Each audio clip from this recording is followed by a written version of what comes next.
Okay, this video is a brief introduction to the Python RE module. The RE stands for regular expressions. So I've done a previous video that just talks about regular expressions in general and applied to different languages like Perl and Python.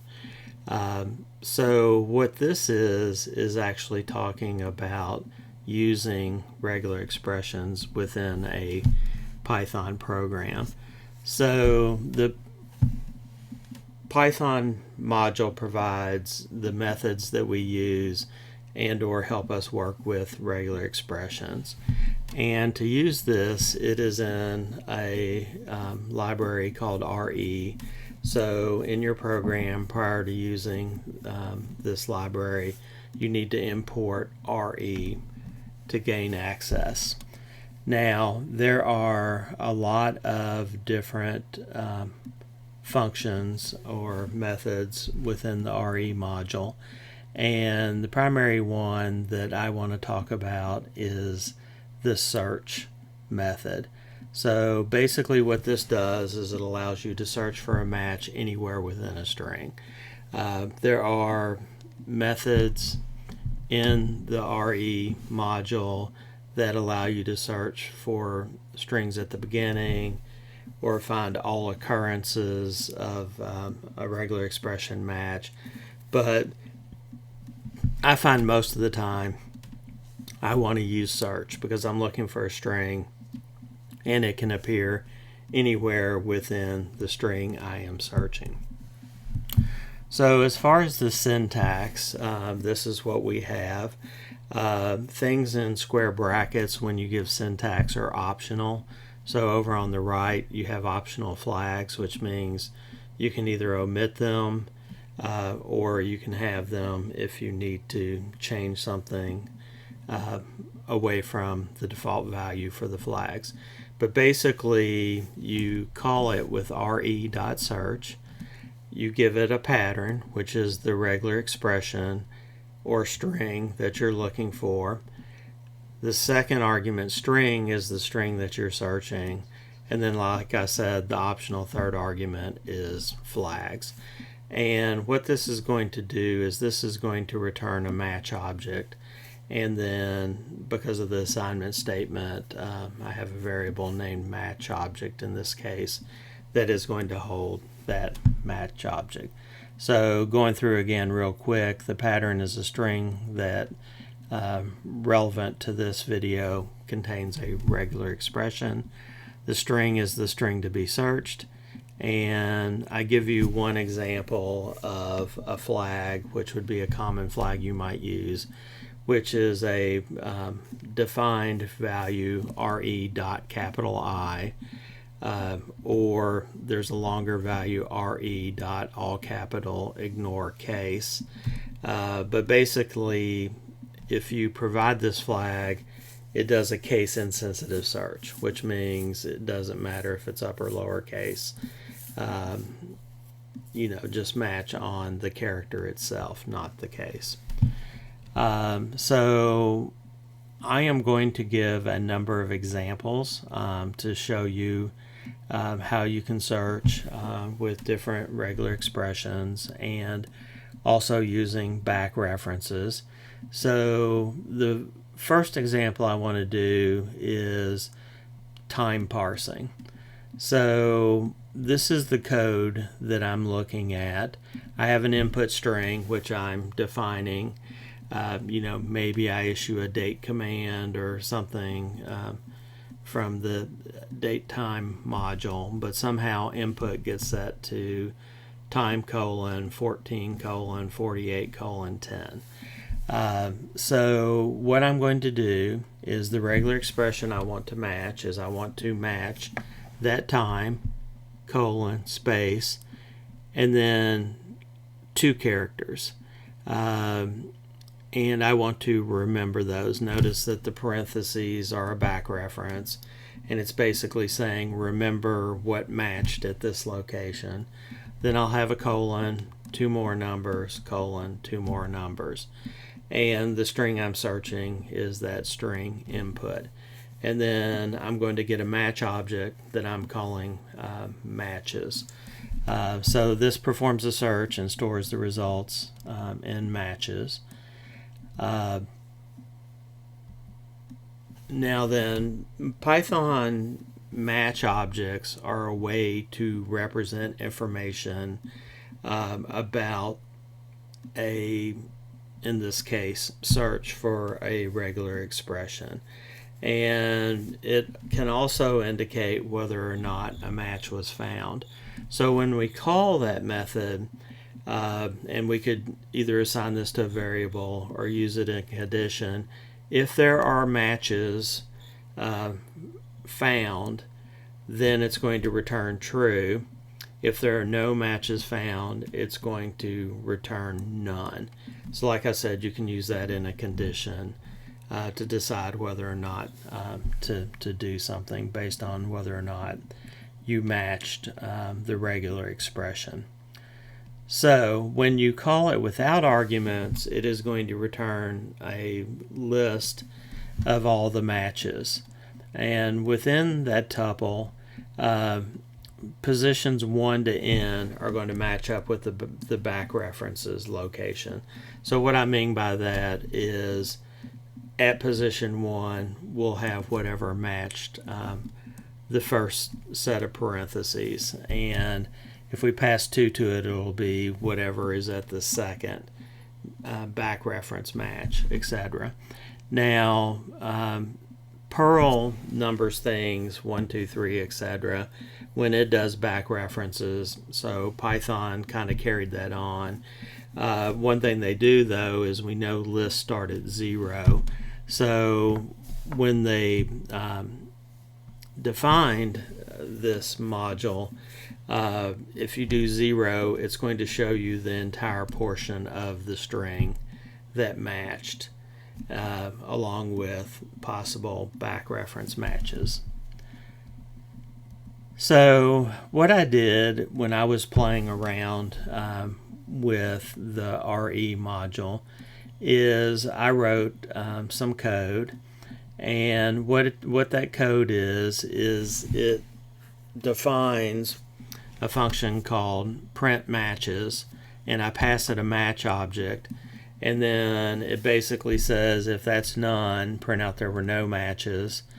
Otherwise, find out what the length of the tuple is that's returned from m.groups, and then print out how many matches there were, because that'll be the length of the list. And then for I in the range of 0 to the length of the list plus 1, print out I, or part 1, part 2, part 3, etc., with the corresponding match. So this is, like I said, just a method I wrote to print things out so I can see how the matches work. And then I wrote some code to experiment. So if I go back to my time parsing example and I call re.search and break that time apart, here's what my print matches method is going to print out. So the entire match happened to be the entire string, but the first back reference is the hours, which was 14. The second match, part 2, was the minutes, which is 48. And then part 3 is the third back reference, which remembered the number of seconds, which in this case is 10. So that finishes up that example. In the next example, one of the first characters we talked about in regular expressions was period, which represents 1 and by default only, it's 1 and only 1 character, any character except by default a new line character. There are ways that you can make a period match a new line character, but by default it will not match a new line. So I wrote this little segment of code. I set a string to Frederick, and then I do a search for a single character, and I remember that character. and then I call my print matches. I then turn around to prove my point that by default it will not match a new line character. I set the string to simply a new line character, and then I do the same search again using the regular expression period. When I do that, this is the output I get. So when I was matching on the string Frederick, it says I found one match. The first match I found, part 1, is F, and the entire string that I matched was F. And then I turned around and called it on the new line, and as we would expect, it said there were no matches because period will not match a new line character. Next, I went through and searched for a particular string. In this case, I have a string Frederick, and I'm searching for Fred, and then printing the matches out. So when I do that, it tells me that there was one match. The part it remembered, part 1, was Fred, and the entire match also consists of just Fred. One of the next things I talk about in my regular expressions video is word boundaries, which is \B. So if I do this code like this, I set my string to Frederick, and then I say I want to match Fred that is bounded before and after Fred with a word boundary. It's going to go through and tell me that there were no matches. So there is a word boundary, start of line, and then Fred, but right after the D in Fred, there is not a word boundary. There's a character R, so that's why there are no matches. Next thing I talked about was lazy matching and greedy matching. So I did some code to play around with that. So I set string to this series of A's, B's, and C's. And then the default is greedy matching. So the string I'm searching for is A dot star C. And then I print the matches out. And the second chunk of code, the second RE search, I put a question mark in front of the quantifier, which is the asterisk. So that's how I specify lazy matching. Now, if I run this, what's going to happen is for greedy matching, it's going to find the longest string that matches that regular expression. So it was an A followed by 0 or more characters followed by a C.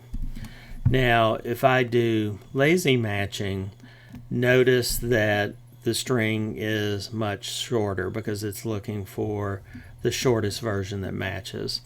One thing I want to point out is it'll start doing that from the beginning of the string. So, when I say the shortest match, you might think that that would be A, B, B, B, C, but when you're doing lazy matching, it's trying to get the answer as quickly as possible. So it started with that A at the beginning and started through the string, and when it hits that first C, it says I have a match and would return a match at that point and return that shorter string. One thing that's helpful with working with regular expressions is a lot of times you have to escape characters by putting a backslash in front of them. And if you're searching for backslashes, you end up with backslash, backslash for a backslash. And it can just get kind of complicated. So one thing, we've seen an F string, which is F followed by a quoted string, which is a formatted print. In this case, if we put an R in front of a quoted string, that R stands for raw.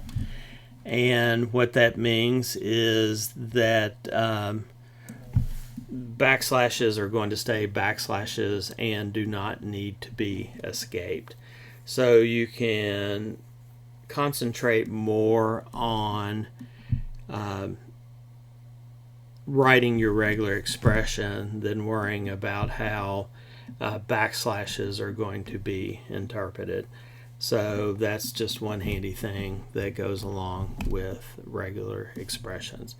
So that was a relatively quick introduction to the RE module, and more specifically the RE dot search method.